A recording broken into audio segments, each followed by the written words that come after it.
Hi everyone. As a tool to help us start thinking about how to put together paper number 3, I'm going to, over the next couple of classes, share with you reflections on some of the paper number 2s that I've been grading and working with.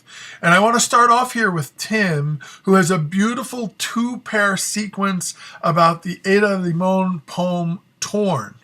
And I want to highlight some of the things that Tim does well, and I want to talk about some of the things that we might want to avoid or change. The good far outweighs the things that need modification, which is obviously why I'm highlighting Tim's work. But the things that need modification are things that we really want to be careful that we don't do on paper 3. So here we start off with a beautiful claim sentence. Torn by Ada Limon speaks similarly about society's influence and control on human agency. So we've got the human agency in there. We've got the poem. By the way, the name of the poem should be in parentheses. Poems are in parentheses. And then we've got this beautiful advanced coordination structure, semicolon with the adverb, conjunctive adverb, however, followed by an independent clause. It's really, really well done. And up to this point, this right here is a superb claim. Where things drift a little bit and concern me a little bit about this paper is when Tim moves to talk about racial and sexual multiplicity. And I know why he does it. They're tightly interwoven in this paragraph. But I really want your papers to have a narrower focus than this.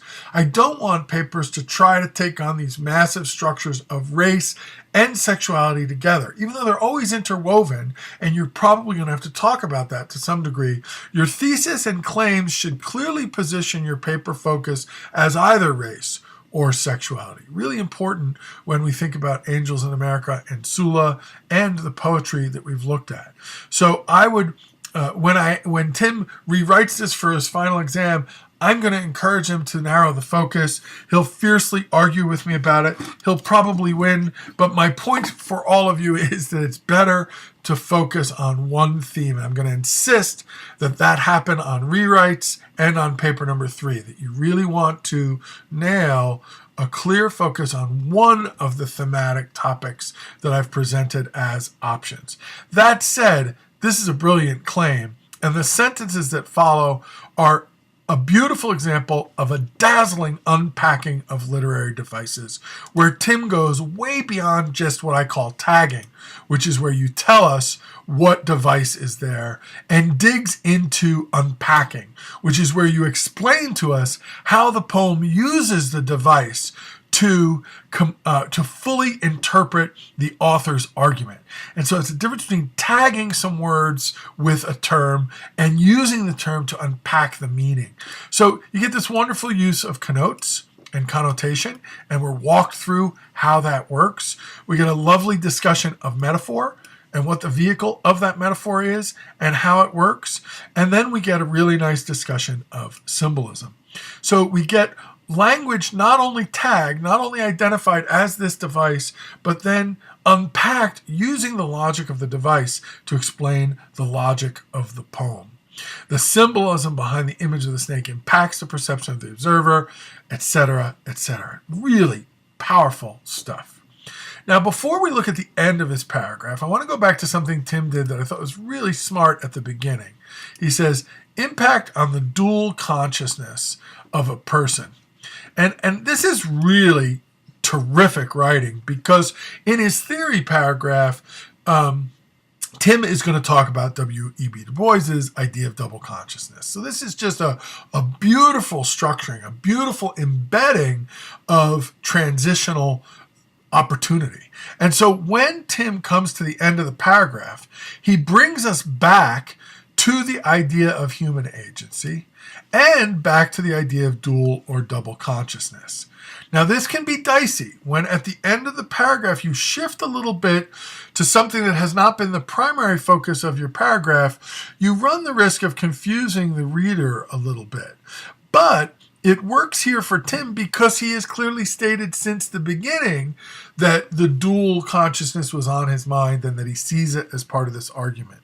So when you get to an end of the paragraph and you're tempted to use the last sentence to transition to the next paragraph, ask yourself, am I going to confuse my reader by introducing something new after I've made my claim? If that's the case, don't use a transition to a new paragraph at the end of the preceding one. But if you've set up this idea that's going to follow in your original claim, bringing it in at the end of the paragraph actually echoes your claim in a beautiful way and pulls your paragraph together. So on the one hand, as a rule, we don't want to transition at the end of the paragraph to a new paragraph. On the other hand, if the idea that provides the transition from one paragraph to another is part of the original paragraph's claim, now you're off to the races and you've got a pretty sophisticated structure to work with. But what you want to remember is whenever you write a claim, everything after that in your paragraph should be about that claim. So to at the end of the paragraph, go to something that's not strictly about that claim, which is not what Tim did here because he included the language in the claim. But if you did not have that echo language, if you were jumping ahead and foreshadowing or and giving us a preview of your next paragraph, that's actually going to confuse a reader. Where transitional language should be is at the beginning of a new paragraph before the claim or as part of the claim. And that way, logically, it works better for the reader's brain. Because when a transition comes before the claim, then the reader can adjust everything after the claim will support that claim. When suddenly a new idea is popped in at the end of the paragraph, now the reader's logical process is disrupted. So Tim, who has already done a beautiful job of setting up his transition in his first paragraph and echoing it in his final sentence, then reminds us again at the beginning of the new paragraph what we're talking about. So even if Tim had not had that last sentence of the previous paragraph, his first sentence here would be pretty cool. And it is. And this is another terrific paragraph. This time, really just a practically perfect example of unpacking theory and connecting it back to language analysis. I want to particularly point out, there we go, this beautiful claim that links both works together and tells me how. So we get Du Bois, double consciousness, we get Limon, snake, and they're linked together by this idea of internal struggle of the duality of cultures. It's just an absolutely, absolutely brilliant claim sentence. And from there, we go on, and Tim carefully works us through a couple sentences of explaining Du Bois and what Du Bois means. Then he moves on to the snake and applies Du Bois to the snake, connecting back and forth between Du Bois and Du Bois and Ada Limon's poem in this beautiful back and forth that gets going here. So we get Du Bois fully explained, we get Limon and her language and how it applies, and then we come back to Du Bois, and then at the end, they're brought together again. Now, this video would run really long if I read every sentence of both of these paragraphs. So I won't do that. So to read these paragraphs, you can either go back to the original document, Tim's final submission, or you can stop the video and reread them. But again, this is beautifully structured. Let me walk you through it one more time. All right. Start off with the claim that really brings the two texts together, theory and poem. Then we get a beautiful unpacking of what Du Bois means. Then we slide down and we go back to the poem, to Limon's poem, and we get more unpacking.